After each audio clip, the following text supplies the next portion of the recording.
기자와 쓰레기 합성하고 기레기 이런 단어가 탄생한 게 바로 4년 전입니다. 세월호 참사를 언론이 제대로 보도했는가 되돌아보는 시간 마련했습니다. 전국 언론노조 MBC 본부 남상호 기자 나오셨습니다. 안녕하십니까? 네, 안녕하세요. 네, 언론노조 YTN 지부의 공정방송 추진위원장 홍성기 기자님 나오셨습니다. 안녕하십니까? 네, 안녕하십니까. 세월호 1기 특조위 비상임위원 김서중 성공회대 교수님 나오셨습니다. 안녕하십니까? 네, 안녕하세요. 네, 그리고 민원연의 김원경 사무처장 나오셨습니다. 안녕하세요. 네. 김원경 사무처장님이 안 나오셔도 될 뻔했는데 이 자리를 어찌됐든 성사시킨 게 접니다. 네, 그 성삼을 시키고 안 나오셔도 되는데 같이 나오셨습니다. 네. 자, 왜냐하면 직접 당사자들이 나오셔가지고 자, 바로 많은 분들이 나오셨고 시간이 그렇게 많지는 않아서 저희가 바로 본론으로 들어가겠습니다. 먼저 공영방송 제 네. 정치학관 MBC 최근 세월호 유가족 분들 만나셔가지고 예. MBC 혼나셨죠? 네. 예, 많이 혼났습니다. 되돌아보면 세월호 참사 관련해서 MBC 보도 형태 무엇이 문제였습니까? 간략하게 정리해 주시죠. 예. 사실 온갖 문제가 다 모여 있던 게 저희 회사였던 것 같습니다. 총체적 난국이었는데요. 처음에 참사가 발생한 당일에는 전원구조 오보 네. 책임에서 자유롭지 않고 그 후에도 세월호 참사가 진행이 되면서 네. 유가족을 폄훼하는 일도 있었고 예. 그러니까 뭐 다들 아시겠지만 김장겸 전 사장 그 당시 보도국장이었는데 편집회의에서 유가족들 보고 완전히 깡패 아니냐라는 발언을 했고 그 후에 박상우 전국부장이 잠수사 사망이 유가족의 책임인 것처럼 몰아가는 리포트를 했었고요. 그 이후에도 이제 대리기사 폭행 사건이라든지 이런 일련의 유가족 폄훼 리포트가 있었습니다. 그리고 그 와중에 또 이 재난의 책임을 청와대에 묻는 움직임이 커지니까 이걸 물타기하기 위해서 유병원이 어디 갔나 추적하는 그런 그렇죠. 보도에, 대대적인 쪽의 예. 방송을 했죠 그때. 예, 또 일조를 했습니다. 그 후에 진상규명을 위한 특조위가 활동을 하는데 특조위의 활동 자체는 제대로 보도를 안 하고 여기에 뭐 세금이 얼마 들어간다든지 이런 식으로 특조위의 활동을 방해하려는 목적으로 보이는 기사들도 많이 생산이 됐습니다. 세금 도둑. 그 당시 예. MBC를 보면서 교수님은 어떻게 생각하셨습니까? 나쁜 놈들 그렇게 생각 안 하셨어요? 그 MBC나 다른 언론들이 그렇게 하는 행태를 보면 많은 시민들이 오해할 수 있겠구나 이런 그렇죠. 생각을 했죠. 예.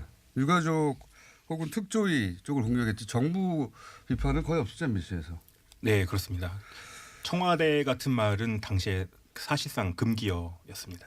그래요. 세월호 보도 관련해서 청와대라는 단어 자체가 금기였어요 거의. 그래서 유가족들의 청와대 행진 같은 리포트를 하려고 하면 그 리포트를 막고 그다음에 해당 기자를 인사조치시키고 그러는 일도 있었습니다. 청와대로 행진하는 자체는 있는 그대로의 보도거리인데 그것도 보도를 못하겠어요? 예, 그렇습니다. MBC가 그랬었습니다. 옆에 나오고 계신 YTN이라고 제대로 했는가 말씀해 주십시오. 어땠는지. 이렇게 웃으면 안 되는데 네. MBC 사례를 듣고 있자니 참 YTN 얘기를 그대로 듣는 것 같아서 헛웃음이 나왔는데 사실 YTN은 다른 언론사들의 통신사 역할을 하는 그렇죠. 보도 채널이잖아요. 네. 근데 이 YTN이 그 책임을 다했으면 사실 이런 일이 벌어지지 않았을 것 같다는 생각을 하는데 지금 돌아보면 옆에서 MBC 말씀하신 것뿐만 아니라 그동안 지적됐던 이 세월호 사고 관련된 언론 보도의 문제점을 네. YTN도 다 전원 그대로 다 답습했다 이렇게 말씀을 드릴 수가 있을 것 같습니다. 이 좀 항목별로 보면 그 당시 보도 중에 문제가 됐던 것 중에 이제 제일 먼저 나온 게 확인되지 않은 사실을 오보하는 네. 거가 큰 문제인데 YTN도 뭐 역시 그 전원구조 오보를 앞장서서 보도할 정도로 사실 확인은 거치지 않고 그대로 따라가는 식의 보도에만 혈안이 돼 있었고요. 그로 인해서 사실 앞서 말씀드렸지만 다른 방송사들이 사실 YTN을 모니터링하면서 큰 사고가 벌어졌을 그렇죠. 때 대응을 많이 하는데 전원구조 오보를 거의 선제적으로 쓰다 보니까 큰 혼란을 사실 책임을 면하기 어려워 보이고 그리고 이 연장선에서 사실 오보의 가장 큰 원인은 사실 확인을 하지 않는 거거든요. 근데 그 당시에는 사실 확인은커녕 거의 정부의 받아쓰기 형태의 보도가 이루어진 게 제일 큰 문제인 것 같습니다. 뭐 기자단이 해양에 나가서 직접 눈으로 구조 작업을 지켜볼 수는 없었겠지만 정부가 진도체육관에서 해양수산부랑 해경이 발표하는 내용만 그대로 받아서 쓰다 보니까 이 뭐 지상 최대의 구조작전이라든가 이런 그러니까요. 식의 용어까지 그렇죠. 그대로 답습해 가면서 써서 유가족들이 그래서 그때 대단히 흥분했었죠. 네, 지상체제라고 하는데 유가족들은 이제 배 근처에 가서 보니 예. 구조 활동이 없는데 무슨 지상체대냐고 네. 하느냐고. 사실 네. 그 내용을 검증할 능력이 없으면 정부의 발표에 대해서 전문가들에게 문의를 하거나 유가족들에게 문의를 해서 좀 사실 확인을 거쳐야 되는데 오히려 정부의 발표를 과대 포장해서 선전하는 역할을 했던 게 아닌가 하는 그런 자괴감이 들고요. 또 한 가지 문제점은 그 당시에 이제 종편이 본격적으로 경쟁에 뛰어들면서 선정적인 보도가 좀 많이 쏟아져 나왔습니다. 이 YTN도 그 당시에 예외는 아니어서 시청률 경쟁을 하는 차원에서 선정적인 보도를 쏟아냈는데요. 이 사태의 본질이 아니었음에도 불구하고 이 사실 유병헌 일가 저희 네. 기자단에서는 유병헌몰이라고 하는데 이제 사냥감을 쫓아가는 유대균 씨의 그 도피 과정에서 뼈 없는 치킨을 먹었네. 네. 같이 있던 보디가드가 뭐 미녀네 하는 뭐 동거인이네. 이런 사태의 본질과는 전혀 관련 없는 선정적인 보도를 속보 자막으로 남발할 정도로 언론의 본질을 잃어버린 배 없는 닭고기 그건 어떻게 된 겁니까? 사실 제가 유대균 씨 만나가지고 물어본 네. 적이 있어요. 뼈 없는 네. 닭고기 먹었냐 했더니 그 주문할 수가 없는데 도대체 그 뉴스 소스가 어딘지 모르겠다고. 그런 일이 없었다고 책임전가 같겠지만 저희도 사실 그 당시에 현장에 있던 기자들은 어느 매체의 보도였는지 모르지만 그 매체의 보도가 나간 뒤에 데스크가 현장 기자에게 전화가 와서 그 뼈 없는 치킨집을 찾아라라는 밑도 끝도 없는 지시가 내려와서 사실 치킨집 문도 안 여는 오전부터 그 지역의 치킨집들 다 뒤지고 다녔다는 웃지 못할 일도 있었고요.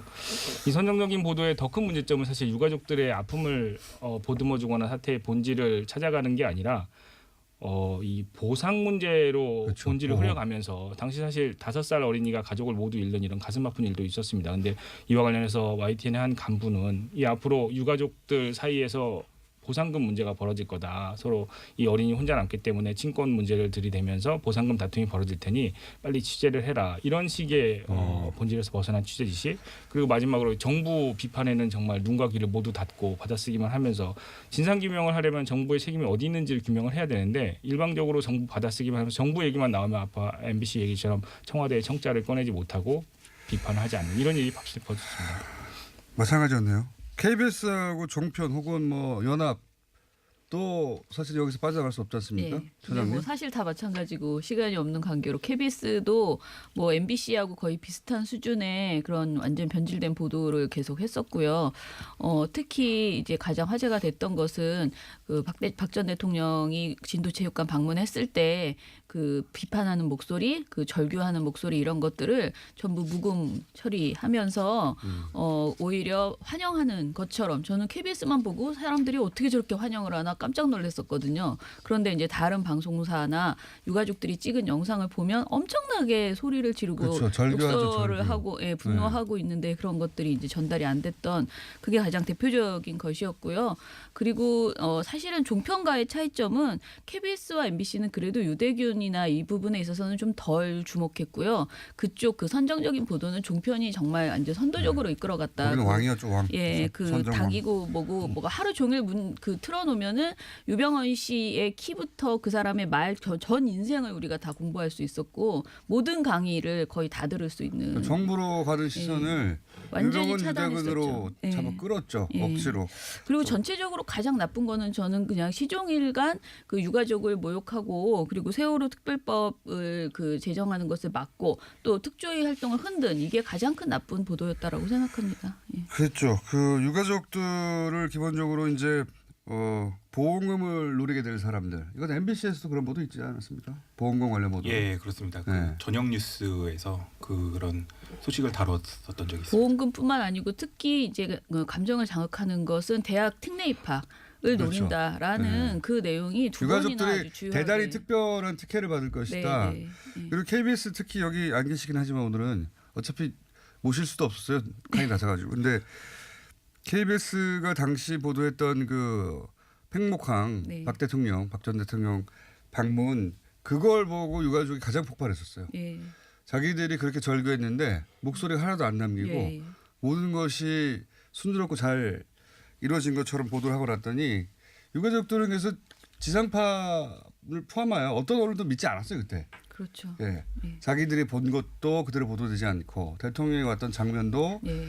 그 각색돼서 보도되다 보니까 언론들을 전면적으로 믿지 않게 된. 근데 예. 그렇게 잘했는데도 이정현 수석은 전화해서 보도국장한테 화내고 무리한 요구를 하는 이런 홍보수석 상황이었던 당시. 거죠. 예, 예. 자, 교수님은 언론학자로서 특조에 참여하셨기 때문에 이 과정 전체를 지켜보셨을 거 아닙니까? 예, 아무래도 조사한 대상이 그거다 보니까 네. 그럴 수밖에 없었고요. 특별법을 만들 때 사실은 명확하게 보도의 공정성 부분을 조사하라 이렇게 돼 있었습니다. 그래서 제가 들어간 거거든요. 네.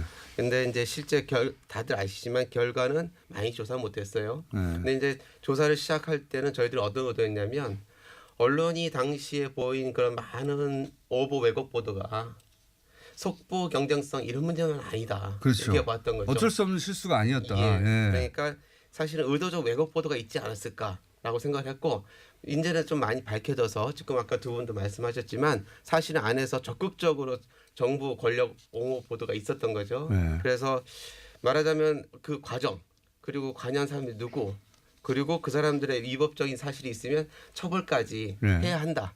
이게 이제 특조위가 출발할 때 언론 문제를 다루겠다는 목적이었던 문제의식이었는데. 거죠. 예. 근데 실제로는 뭐 그 언론 분야뿐만 아니라 특조위 전체가 사실 그 조사 활동을 해방을 받았기 때문에 언론 부분도 뭐 당연히 또 그러니까 제대로 이제 당연히 저희 쪽에서 생각할 때는 전원구조 오보 등 초기 보도 문제만이 아니라 예. 실제 그 이후에 진상규명 과정 이런 것들을 해방 놓는 거 있지 않습니까? 네. 근데 거기에 언론들이 사실은 동조했다고요. 예. 심지어는 어떤 언론은 아주 앞에 나서서 앞장섰죠. 어떤 언론이라고 따로 할 것 없이 다들 앞장서지 않나요? 물론 정도의 거기 차이지만. 약간의 차이는 있어서 보였습니다. 그래서 MBC에서는 이제 정상화위원회라는 걸 제출을 만들었다고 해요. 예, 예, 예. 그 당시에 도대체 어떤 일이 있었는지 내부적으로 예. 따져보자. 예. 지금 교수님이 말씀하신 우발적인 어쩔 수 없는 속보 경쟁 속에서 발생한 실수가 아니라 이게 의도적으로 보도 지침을 내려서 왜곡시킨 거 아니냐. 예. 그런 사례들이 지금 발견되고 있죠. 조사 과정에서. 예, 그 조사 과정 자체는 사실은 제가 정확히는 모르는데 예. 조사 대상이 되는 것들을 약간 조사 대상이 예, 되는 예, 것들. 예. 말씀을 드리면 그 아까 유가족 깡패 발언 전에 예. 이를테면 이제 외부 권력과 예. MBC 보도국이 이렇게 조응했다 또는 영향을 주고받았다 이런 식으로 의심이 되는 정황들이 있습니다. 그러니까 당시 4월 23일에 최성준 방통위원장이 예. 방송 3사 사장들하고 간담회를 한 후에 이틀 뒤에 안광한 사장이 갑자기 사내에 담화문을 올리거든요. 당시 예, 사장이 예. 일상으로 돌아가야 된다는 취지의 예, 예. 발언이 있고 그 후에 이틀 뒤인 4월 25일에 이제 유가족 폄훼가 본격적으로 시작이 된 거죠. 보도국장이 뭐 깡패 발언하고 막 나라 수준이 아프리카라는 등 그런 발언이 있고 그 다음에 실제로 일상으로 돌아가자는 취지의 리포트 지시가 내려졌고요. 그 중에 하나가 이제 그 바로 잠수사 때문에 유가족 잠수사 사망이 유가족 때문이다. 무리한 이런- 경우 때문이다. 예, 예, 예. 예. 그런 것들이 있었습니다. 그리고 유가족 폄훼 같은 경우에도 보면 이게 나중에 저희가 이제 의심스럽다는 걸 알게 된 건데 당시에 이제 유민 아빠와 유민이의 가정사 이혼을 했다든지 그렇죠. 이런 것들을 갑자기 이혼 이야기가 나왔죠. 예, 예. 그래서 이제 단식을 굉장히 이게 의도적으로 폄하를 하거든요. 당시 네. MBC가. 그랬는데 그 당시에 그 청와대 고 김영한 수석의 비망록을 보면 김기춘 비서실장이 단식 부추길 일 아니다. 국민적 비난 가해지도록 언론 지도하라. 이런 식의 메모가 나중에 나왔어요. 그래서 방송국 때 언론 지도 당한 게 아니겠는가. 예, 예.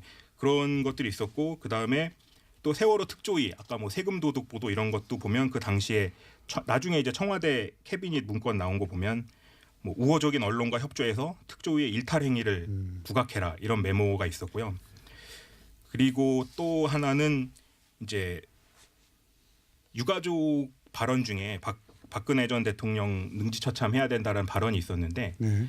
그 발언 그 유가족 발언 전체가 다 끝나고 특조위원이 박수를 친 건데 네. 마치 능지처참 발언에 박수를 친 것처럼 저희가 편집 왜곡 편집을 해서 보도를 한 적이 있었습니다. 굉장히 악의적 편집입니다. 예. 짜집기.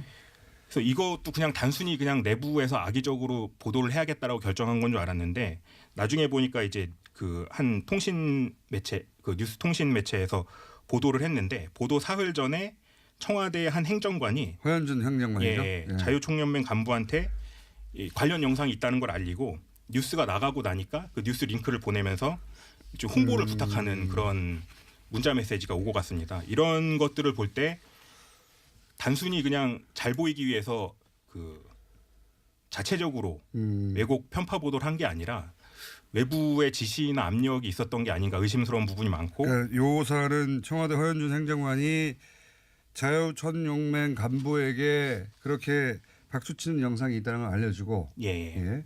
그다음에 거기서부터 MBC 사이는 어떻게 벌어진지 모르겠지만 그 문자 후 이틀 후인가 월요일인가 아마 저희가 보도를 하게 됩니다. 예. 그 사이는 누가 개입됐는지 모르겠지만 어떤 그 MBC가 이걸 이제 일종의 단독처럼 보도하는데 예. 유가족이 박근혜 전 대통령을 능지처참해야 될 일이다라는 예. 발언이 있는데 특조위원이 전체 대사가 끝난 후에 박수 친 거를 그 바로 뒤에 박수 친 것처럼 편집해가지고 이제 예, 유가족과 특조위원을 동시에 공격하는 거죠. 예. 네. 그거를 그리고 나서는 그 다시 또 보수단체 간부에게 이걸 홍보를 부탁하고 예. 그런 사이클로 계속 돌아갔다는 예, 얘기겠죠. 그렇습니다. 네. MBC 참 잘했고요.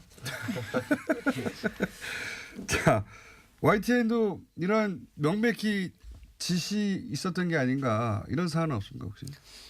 이런 추정되는? 명백한 지시가 사실 기록으로 남아 있는 건 아니지만 최근에 저희 내부에서는 세월호 당시에 사건 기자였던 그 당시의 막내 기자들의 성명이 하나 올라왔습니다. 뭐 일종의 반성문이라고 할 수 있는데요. 그러면서 그 당시에 이제 사회부 부장이었던 인사와 그 저희 내부 용어로 이제 사건 데스크 부장 밑에서 사건 기자들을 통솔하는 그분들의 부적절한 지시 사례들이 몇 가지 나왔는데 앞서 말씀드린 그 유족들을 폄훼하는 그런 연장선에서 보면 유가족 집회에 대해서 마치 경찰의 발표를 더 부풀려서 일종의 폭도들의 이런 뭐 행사인 것처럼 집회 보도를 아예 못하게 하는 게 아니라 이 집회에 대한 보도의 뉘앙스를 상당히 부정적인 측면만 부각시키는 거죠. 경찰들이 발표를 하면서 경찰이 몇 명이 다쳤고 도로를 불법 점거하고 그다음에 어떤 집기들이 사용이 됐는지에 대해서 유가족들의 부정적인 측면만을 부각시키게 되는 그래서 저희 기자들 내부에서는 그에 대한 문제 제기가 있었는데 당시 간부의 말로는 윗선에서 이 경찰의 입장을 충실히 반영해주라고 한다라는 얘기를 했다고 합니다. 이 간부들의 입장 윗선이라고 하면 당연히 이제 저희 보도국의 최고 수장인 보도국장이거나 아니면 그 윗선의 본부장 아니면 이제 뭐 사장까지 얘기를 하는 걸 테고 경찰의 입장을 충분히 반영해달라는 얘기를 그분들이 왜 했을까 생각을 해보면 당연히 청와대나 아니면 정부 라인에서 보도 뭐 YTN이 뭐 경찰을 위해서 있는 조직이 아니니까요. 네, 아까 나왔던 이정현 수석의 보도국장 통화 내용처럼 저희도 당연히 그런 라인을 통해서 이런 지시가 아니면 신종 정부의 보도 지침 다 이런 게 내려왔다고 봅니다. 다들 그렇게 이제 짐작만 했었죠. 짐작만. 예, 짐작만인데 다행히 이제 MBC에서는 지금 정상회의위원회가 만들어서 그때 구체적으로 무슨 일이 있었는지 자체 조사를 하고 중인 거죠. 예, 그렇습니다. 그걸 기다려 보고요. 그 교수님, 네. 2기에서는 이게 밝혀질 수 있을까요? 사실 밝혀지기 쉽지 않을 것 같아 보이기도 합니다. 왜냐하면 2기가 그 소위 가습기 살균제 그 사건하고 한 건에 붙어서 사회적 참사로 됐기 때문에 굉장히 역량이 부족해요. 세월호만 다룰 수 있는 그게 왜 부족하고 법에도 언론 문제를 명시하지 않았기 때문에 아마 내부에서 저쪽 그 소위 말하는 반대하는 쪽에서 추천한 위원들의 반대가 심해서 쉽지는 않을 거라고 봅니다. 하지만 지금 밝혀진 것들의 여러 가지 측면에서도 진상규명 방해는 우리가 조사할 수 있게 되어 있거든요. 그러니까 진상규명 방해 차원에서 언론 문제를 조금 다룰 수 있을 거다 이렇게 기대를 해봅니다. 진상규명 차원에서 2기가 뭐 침몰 원인이나 또 구조의 문제 이런 부분을 제대로 밝힐 수 있을까요? 물론 그래야 하는데 지난 과거가 있고 또 뭐 해수부의 핵심 멤버들은 또 그대로 있는 걸로 알고 있고 그때 해수부는 또 정부의 지시로 청와대의 지시로 이 진실규명에 매우 정반대되는 방향으로 활동을 해왔지 않습니까? 그건 명백한 사실인데 그렇죠. 그 인력이 고스란히 있는데 일기특조에도 조기 강제 종료다. 그렇죠.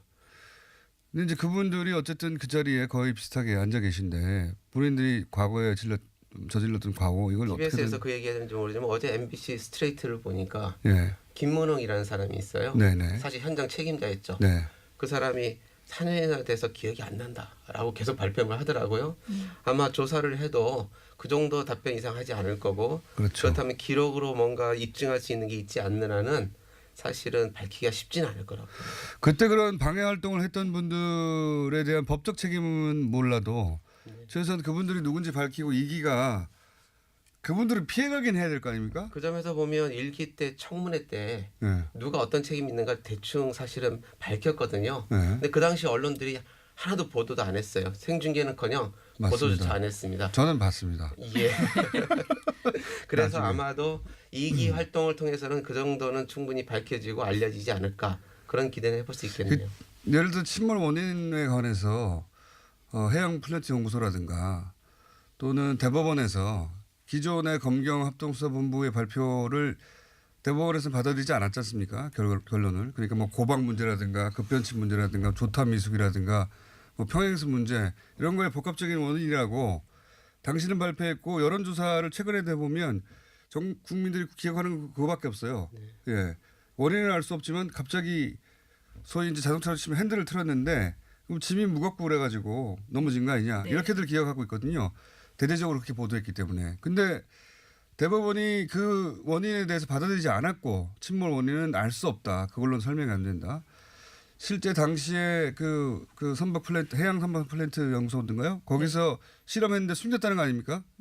그때 결과로는 정부가 발표한 데이터를 입력해도 정부가 말한 행적이 안 나온다는 거잖아요.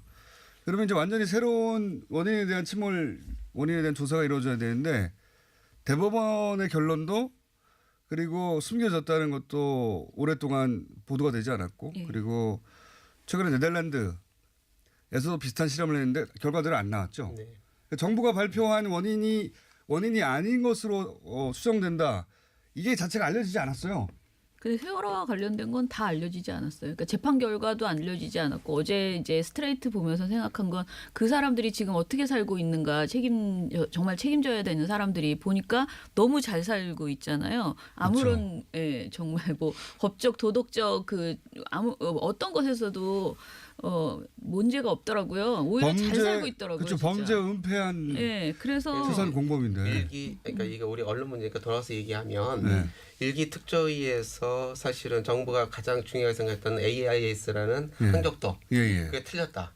그렇죠. 사실이 그것도 밝혀졌고 네. 2기 선체조사위에서 아까 말씀하신 대로 그 배가 넘어지는 과정 자체가 애초에 정부 발표하고 다르다.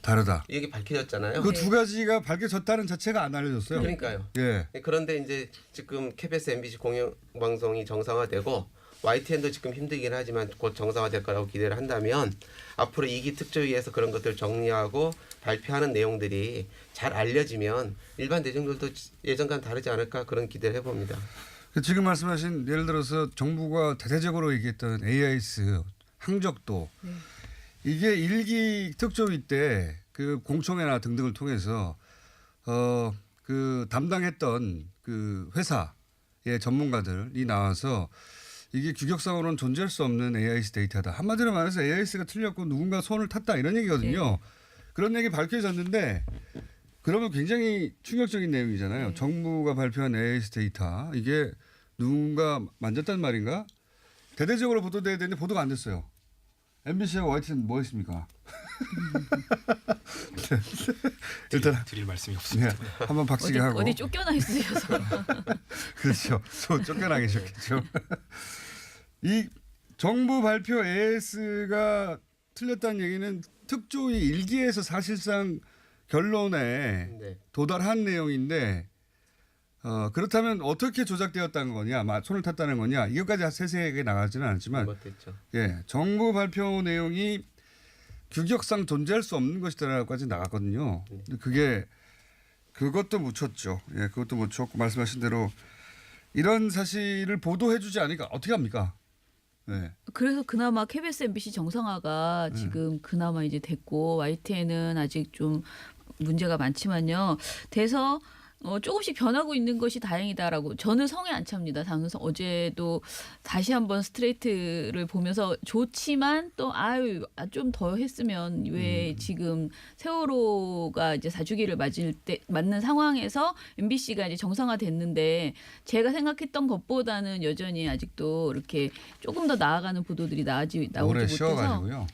그러니까 그러나 어찌됐든 정상화 작업이 이제 진행되고 있기 때문에 기대를 하고요. 그리고 이제부터 나오는 조사나 그리고 의혹들을 하나하나 짚어 나갈 수 있을 거라고 생각을 하고요. YTN 이야기 좀 들어봤으면 좋겠습니다. 그러니까 어쨌든 뭐 KBS도 사장이 최근에 새로 네, 선임이 되고 MBC도 이렇게 자정 노력이 있고 네, 지상파들이었는데 이제 그 방송국의 방송국이라고 할 수 있는 YTN. 네. 예, 방송국에 하면 YTN 항상 틀어져 있어요. 예. 식당에도 틀어있지만 저희도 항상 틀어놓거든요. 근데 그래서 YTN이 굉장히 중요한데 여기는 아직 그 최남수 사장 퇴진 문제로 네. 예, 아직도 대치 국면인가요? 그렇죠. 네, 오늘로서 75일째입니다. 사실 잘 모르시는 네. 분들도 많이 계신데 저희가 2월 1일부터 파업에 들어가서 오늘로 75일째인데 사실 최남수 사장이 이사회에서 선임될 때 내부적으로 반대 여론이 많았습니다. 근데 저희가 어쨌든 더 이 발전적인 미래로 나가기 위해서 노사 협의를 맺고 사장이 되는데 일종의 약속을 했는데 최남수 사장이 이걸 조건으로 차장이 취임하고 열흘 만에 정확히 합의를 파기를 했습니다. 그래서 이 합의 파기 부분에 대한 문제 이후에 이제 파업이 벌어졌는데 그 뒤에 드러난 이 최남수 씨 사장의 이 부적격 사례가 너무나 충격적인 면들이 많아서 이 파업이 길어지고 있고 최남수 사장은 사실 가장 극단적인 예로 이 불륜 사실이 드러났는데도 불륜을 인정을 합니다. 본인이 6개월 동안 본 부인을 두고 다른 내연녀의 집에서 동거한 사실까지 인정을 하는데도 업무 수행 사장으로서 업무 수행하는 데는 문제가 없다 이런 이상한 궤변을 늘어놓으면서 사퇴를 거부하고 있습니다. 그래서 사실 YTN 사장 문제는 지금 얘기하고 있는 세월호 사고의 언론 문제와도 사실 맞닿아 있다고 볼 수가 있습니다. 이 왜 언론들이 그 당시 그런 보도를 했느냐? 부적절한 언론인들이 높은 자리를 차지하고 또 자기들이 또 다른 곳으로 가기 위한 해바라기 성향을 가지고 정부의 지침을 기다리는 이런 문제점 때문에 보도가 망가졌는데 최남수 사장이 YTN에서 자리를 하고 있는 한 지금 촛불 시민들의 연문으로 만들어진 이 촛불 정부 그다음에 촛불 전국에서 YTN이 그 역할을 할 수 있느냐 그걸 할 수 없다고 생각하기 때문에 YTN 구성원들이 지금 75일째 생계를 끊고 파업을 하고 있는 거고요. 아마 뭐 최남수 사장 사퇴가 돼야 YTN도 정상화되지 않을까 그런 생각을 하고 있습니다. 알겠습니다. 이게 뭐 그 KBS, 뭐 MBC, YTN 소속 그 개개인 기자의 잘못이라기보다는 기본적으로 정권과 기본적으로 그 정권과 결탁한 방송국의 경영진 혹은 뭐 사장단 거기서부터 책임을 따져야 되는데 그분들을 모시지 못하고 지금은 일선 기자들을 모시고 이야기를 나누고 있습니다. 마지막으로 오늘은 이 시간은 여기서 이제 마무리를 해야 될 것 같은데 그 교수님 혹시 이제 이 YTN 뭐 혹은 MBC도 MBC지만 전체 미디어 그리고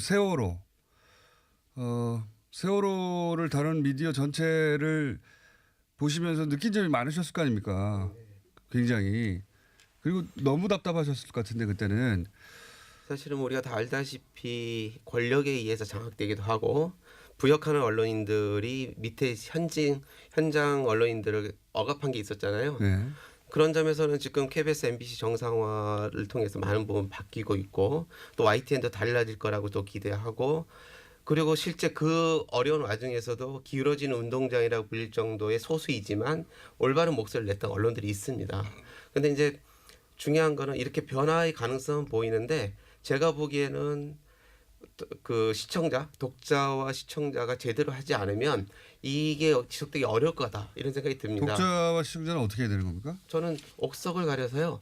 좋은 언론을 정말 열심히 소비하는 겁니다. 그렇군요. 예, 이것 말고 다른 방법이 없어요. 왜냐하면 언론으로서는 오싹한 이야기인데 이게. 예, 옥석을 가려야 될 뿐만 아니라 네. 좋은 언론이 경쟁력을 가져야 좋은 기사가 나오는 거거든요. 근데 우리는 이제까지 그러지 못한 측면도 있습니다. 알겠습니다.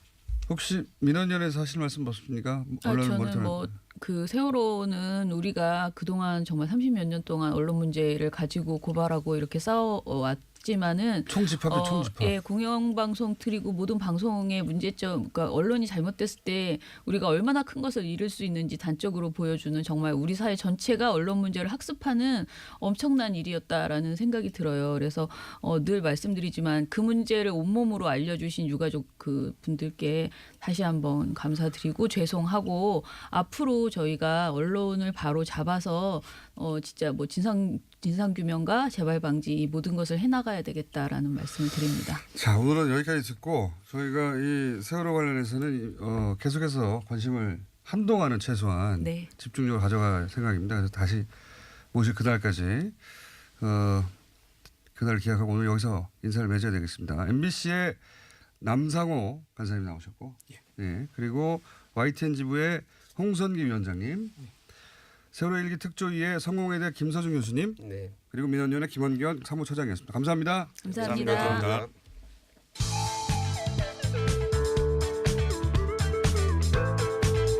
뉴스의 깊이가 다릅니다. 최고의 뉴스 생산자 김어준입니다.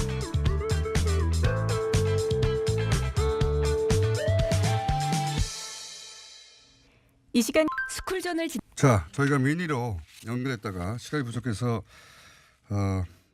끊어졌던 드루킹 모임에 활동하셨던 분 익명으로 연결했었는데 말이 꼬입니까? 다시 한번 연결해 보겠습니다. 안녕하십니까? 예, 안녕하세요. 네. 그 2부 못 들으신 분을 위해서 제가 잠깐 요약하자면 예. 경제민주화를 기치로 해서 2015년부터 활동했고, 예, 비공개 회원은 약 500명 정도가 되고요. 열성적인 이분들이 핵심이고 가장 중심은 한 30명 정도 된다, 그죠?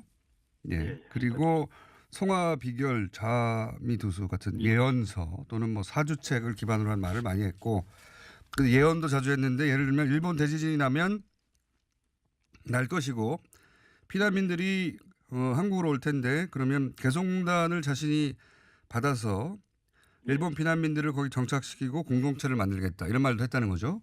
예. 예. 그리고 뭐 일본 자위대 배를 구입을 해서 뭐 중국과 전쟁에 나선다 이런 식의 발언도 한 것이고요. 예. 중국 내전의 한쪽 편을 지원하겠다는 네, 그런 중국 기대고요. 내전의 한쪽 편을 자신이 지원한다. 일본 자위대 배를 구입해서. 예. 그리고 이제 이런 과정에서 이제 멤버들에게 영향력을 보여주고 하려고 정치인들과 접촉을 여러 차례 했다. 예. 예. 그중 한 분이 이제 한 사람이 김경수 의원이었고, 예. 그러다가 오사카 영사 청탁이 틀어지자 1월 중순부터 문재인 정부를 공격하기 시작했다. 뭐 이런 취지를 말씀하셨어요. 그죠? 예. 예. 그리고 제가 이제 굉장히 한편으로 황당했던 것이 그 과정에서 안희정 지사를 문재인 청와대가 청와대에서 날렸다라고. 제거했다는 취지로. 예. 예. 근데 그 배경은 교황청 혹은 일루미나티라고 하죠. 프리메이슨. 예, 프리메이슨 이쪽인데 그 이유는 뭐냐 이러면 안 지사가 문 대통령의 어떤 정치적인 의도에 따르지 않았거나 아하. 아니면 경공모가 안 지사와 연결되는 것을 두려워해서 안 지사를 날렸다라고 그렇게 지금 회원들에게 말하고 있었어요. 죄송합니다. 무서워 죄송한데, 그러니까 이 드루킹 모임이 안희정 지사하고 연결되는 것을 두려워해서 예. 청와대가 안희정 도지사를 날렸다고요? 예. 대단하네요. 그리고 심지어는 더 나아가서 노무현 대통령 죽음에 연관되어 있다. 문재인 대통령이 뭐 이런 얘기도 했다는 거죠. 예. 그리고 그걸 뭐라고 불렀다고요? 제스위트? 제스위트. 예. 이 정도 되면 거의 유사 종교처럼 들리는데 뭐 혹시 유사 종교 의식이나 뭐 그런 거 없었습니까?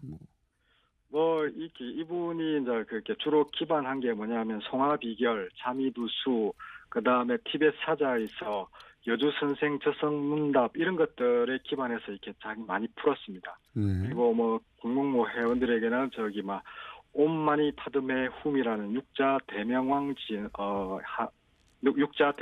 진언이라고 하는 만트라를 항상 읊게 했어요. 지금도 여전히 읊고 있을 겁니다. 온만이 뭐라고요? 옴마니 밤메 파드메 훔. 예. 옴마니 밤메 훔 하는 게 우리 많이 하는 게 그냥 옴마니 밤메 훔 이렇게 많이 하는데 정확하게는 옴마니 파드메 훔 이렇게 되는 겁니다. 예. 이런 주문을 외워요? 모임 때? 예, 모임 때 항상 외웁니다. 그러니까 끝에 항상 덧붙이는 말들이죠.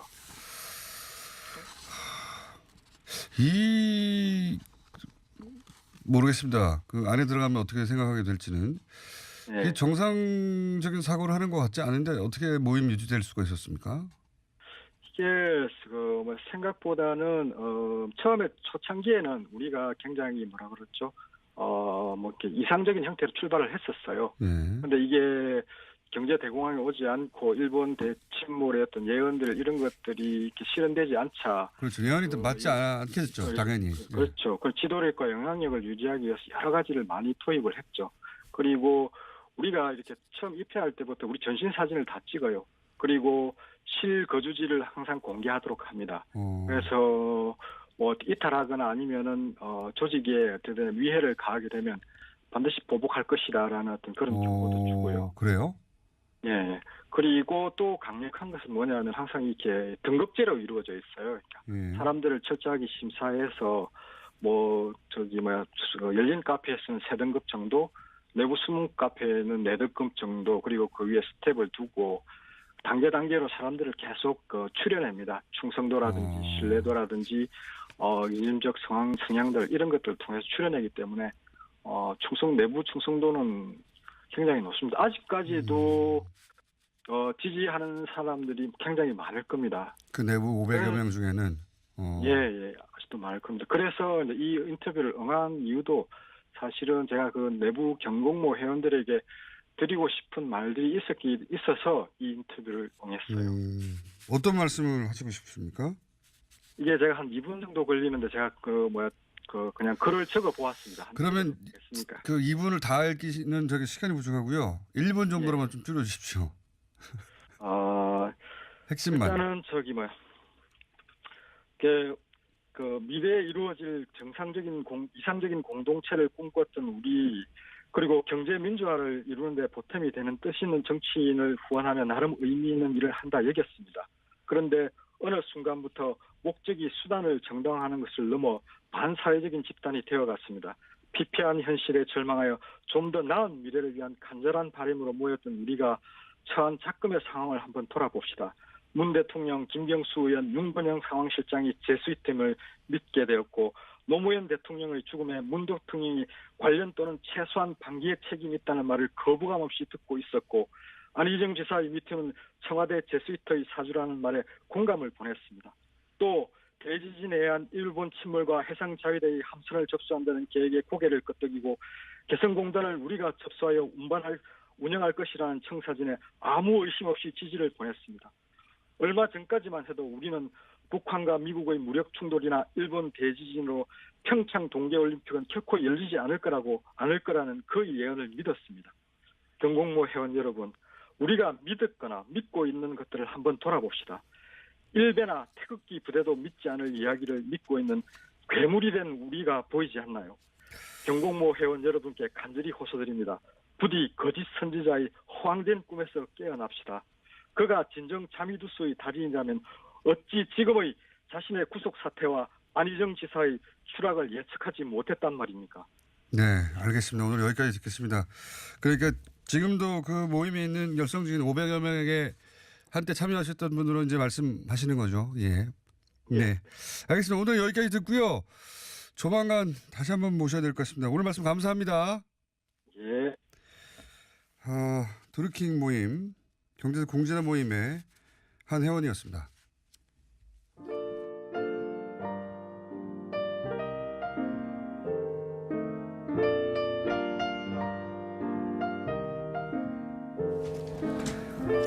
불친절한 에이스 시간이 되나요 이거? 예. 한번 해보죠. 네, 홍종학 장관님 문자 많이 왔고요. 예. 월간 경제, 월간 김동연의 어떤가요? 예. 격월관 한번 만들어 보겠습니다. 격월관.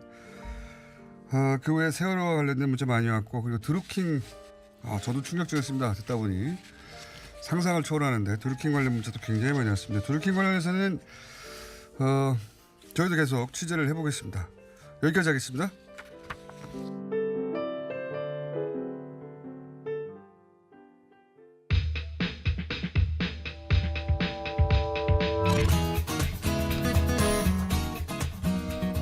인문결 연구소 임상훈 소장님, 하청 공장장, 시간은 3분밖에 남지 않았습니다. 아니 저희가 이렇게 얘기하는데 오늘 예. 드루킹 인터뷰를 하다가 관련 네. 3분 동안 뭘 할 수 있을까요? 상상을 못했던 내용들이 나와가지고 그러게요. 저도 밖에서 들었는데 상상을 못했지 않습니까? 이건 무슨 진짜 이런 유사종교화된 것 같아요. 예, 제가 뉴스에서 본 거로는 상상을 못했던 이런 내용들이 나오네요. 네. 그러니까 직접 활동했던 분의 얘기를 듣다 보니까 저도 네. 뭐 자유대 배를 사가지고 어떻게 한다든가 이런. 저는 들으면서 이게 무슨 일이 이런 일이 있나 싶을 정도로 아무튼 그거는 저희가 다룰 테니까. 네. 그러면 이제 학청공장에서 하게 될 아이템을 지금 소개만 해주시고 끝내죠. 일단 러시아죠. 시리아 공습 다뤄야 되죠. 예, 제가 오늘 원래 이제 두 가지를 말씀을 드리려고 했어요. 이제 하나는 워낙 전 세계적으로 좀 가장 이제 톱 이슈가 되고 있는 시리아 사태.